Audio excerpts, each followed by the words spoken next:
Homos make me sick. Homos make me puke. I am homophobic. I've come out of the closet. I admit it. I'm homophobic, and I'm proud of it. That was Bob Enyart, a conservative host and Colorado pastor. In addition to his rants through the years against gays and claims that people with AIDS got what they deserved, this year he blasted COVID-19 vaccines and refused to take one. Oops. Colorado pastor who mocked AIDS deaths and spread vaccine conspiracy theories, he's dead. And dead from COVID-19.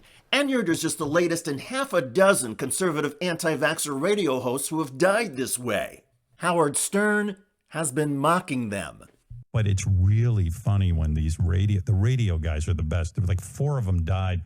4 of them who were like ranting on the air, they will not get vaccinated. They were on fire, these guys. It was like day after day. Stern even played a clip of one of the hosts, Florida's Mark Bernier. I'm not taking it. Come on. Are you kidding me, Mr. Anti-Vax? Sheepers. Ever? Cheapers. No.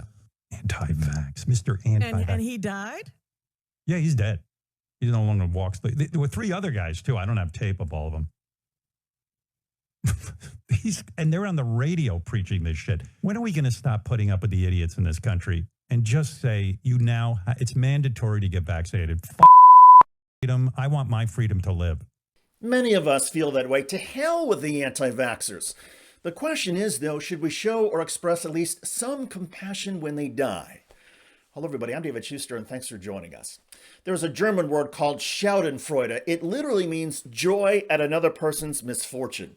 If you apply it to the pandemic, it would be the joy the vaccinated people feel when the unvaccinated get COVID-19. You could call it Vaxenfreude. Many of us have felt it, even if we are ashamed to admit it. How can one not be angry, even infuriated at the unvaccinated who keep this pandemic going? It's especially intense among parents like me who fear for the safety of our children who are not yet allowed to be vaccinated. How could anybody put my kids or yours in danger? The lack of unity is a stark contrast with where America seemed to be 18 months ago. Early on in the pandemic, it seemed like we were all in this together, and that there was a sense that coming together would beat this thing. Now, that feeling of togetherness is shared only by those of us who have been vaccinated. And I know that I look upon the anti-vaxxers with a mix of scorn and rage. A vaccine, of course, does not put us in a protective bubble, but it does decrease our chances for severe illness and death. As a result, when we hear that the proverbial chickens have come home to roost for people who promoted anti-science conservative crap, it's hard to avoid saying they got what they deserved. But going with that condemnation and saying it out loud is dangerous. Everyone who gets sick and dies is someone's family member or friend, and those surviving relatives have 2 issues: the grief of losing their loved one and the regret that their loved one tossed away the rest of their life when they didn't have to. COVID deaths are heartbreaking, and being unvaccinated doesn't make it less so. Perhaps we can and should step out of our partisan corners and embrace the emotion once again of compassion.